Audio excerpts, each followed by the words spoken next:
I've been using the Fuji X-H2 every day for professional photography and filmmaking for a solid 2 years now, so I thought it was high time that I shared my thoughts on what I would class as almost the perfect camera.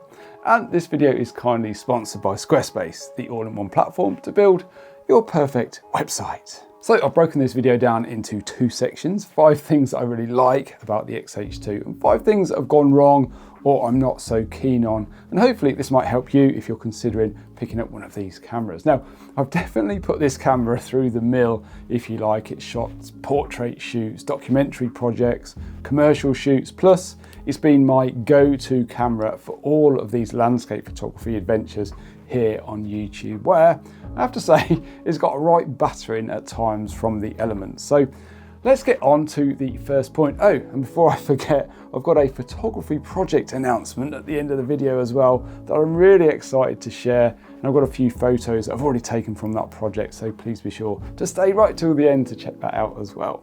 Now, before we get on to the good and bad points, I just want to say that in general, reliability of the X-H2 has been great. Knock on wood, I've not had a single issue where the camera's malfunctioned or it's bugged out on me. It's never frozen and it's always been responsive. Now, I'm going to say here that this camera has been probably the most reliable camera that I've ever owned in 16 years I've been a professional photographer.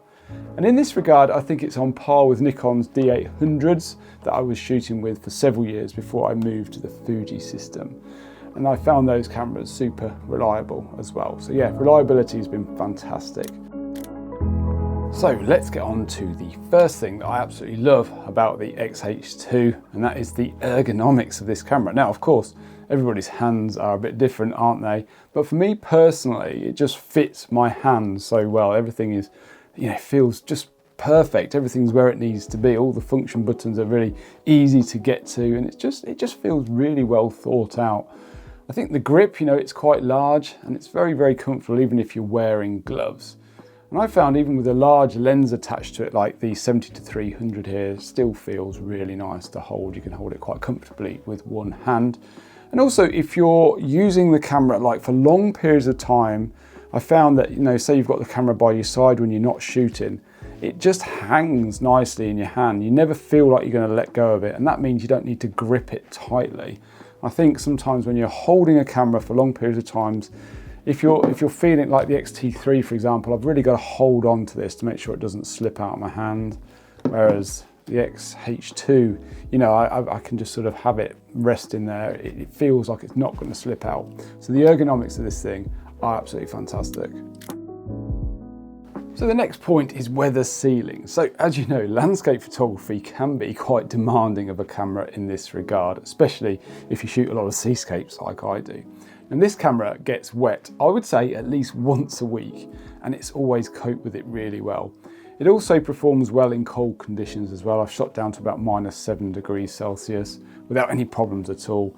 And I've shot in some fairly hot conditions at around about 35 degrees. And again, I've had no issues with overheating either. Also, I should mention here that in 2 years that I've owned this camera, I've only needed to clean the sensor 4 or 5 times, which considering the amount of use it's had, I would actually say this is pretty good. And I'm often changing lenses when I'm out in the field as well. So I know some cameras are kind of dust magnets when it comes to dust on the sensor, but I have to say this camera has coped really well with that. And I don't have any problems with dust on the sensor on a regular basis anyway. Anyway, yeah, I think overall the weather sealing is very, very effective. Point number 3 is image quality, and this is quite an easy one. It's great, I think, actually, for both stills and video. I've got no issues whatsoever, but I would say I don't tend to use this camera in low light, apart from the odd astro shoot here and there. Most of the images I shoot are well lit, and I'm shooting, say, between ISO 125 and 800. And I think at those levels, the noise is minimal and it cleans up easily as well in post-production. So for my use case, the 40 megapixel sensor is ideal, and I'm really happy with the images that I'm getting out of the X-H2. So overall, the image quality is very, very nice from this camera. Next up, we have stabilization. And I have to say, I think it performs really well overall. Now Fuji says it has up to about 7 stops, and while I think that's probably a little bit exaggerated, I do still think it's very good. And I've been able to get sharp photos at about 1/6 of a second when I've been shooting with my wide angle lens.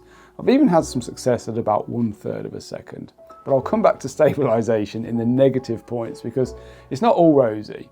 But yeah, more on that in a bit. So number 5 is battery life, and I think the battery life here is really good. Usually if I'm out shooting landscapes for a full day, I've still got some battery left at the end.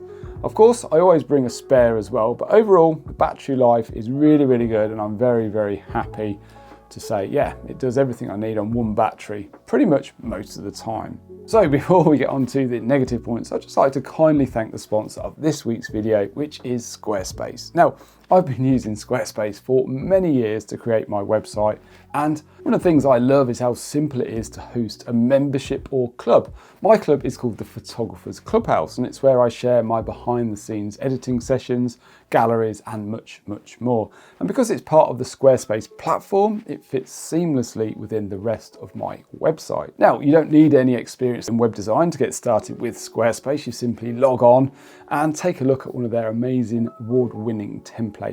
You can also take advantage of their AI technology as well to help you create a very personalized website, which will help make your work stand out even more. So be sure to check out squarespace.com for a free trial, and when you're ready to launch, go to squarespace.com/IanWorth to save 10% off your first purchase of a website or domain. And a big thanks again to Squarespace for sponsoring this week's video. So before I share my new photography project with you, let's get on to a few gripes that I've come to, I guess, live with. Now, again, these are just my personal experiences. It might not be the same for everyone out there, but yeah, let's get on to the first point. So, my on-off switch here has always been a bit on the tight side from when I first got it. You know, I really have to push it quite hard to turn it on and off. But over the last 6 months, it's definitely got quite a bit tighter. And I put this down to maybe shooting seascapes where the salty sea air has probably added to that stickiness, if you will. But it's got to a point where that if I'm wearing gloves, I need to take my glove off, which isn't ideal. On the flip side though, I've never accidentally switched it on or off when putting the camera into my bag. Something that happens quite a lot with the Fuji X-H2. Every time I place it into my bag, I have to be careful that it doesn't scuff the top of my bag and turn the camera on. So I always have to make sure it's turned off after I place it into the bag. I don't have that problem with the very, very stiff X-H2's on-off switch. Next up is the battery door. So mine no longer flips out, as you can see here. It's very sticky. If we take a look at my X-T3, when I flip it open, you can see it just springs open like that. On the X-H2, that doesn't happen. I have to dig my fingernail in and literally force it open. Again, I'm probably going to put this down to the salty sea air and the amount of seascape photography that I do. That being said, the X-T3 has done its fair share of that as well, and that is working fine. Now this is a bit of an issue. If you've got short fingernails, it can sometimes be quite difficult to open. Just a minor gripe, but I really want to sort of, let you know these little problems that I'm having with this camera. It's not a big deal, but yeah, just something to bear in mind. Now, I mentioned stabilization as a positive because it's very good, but there is one little negative, or maybe I guess something to look out for when you're taking stills, and that is to check the edges of your frame for sharpness when shooting at very slow shutter speeds.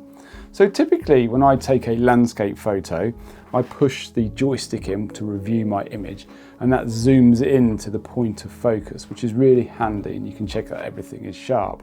And this is typically what I do when I'm shooting handheld at say 1/3 or 1/4 of a second, when I'm on the verge of kind of my hand holding capabilities, if you like. And what I've found is that sometimes when shooting with a wide angle lens at about 1/3 of a second, the center will be tack sharp, but of the edges of the frame, there'll be a little bit of camera shake. Now you can see this here in the shot that I've taken here.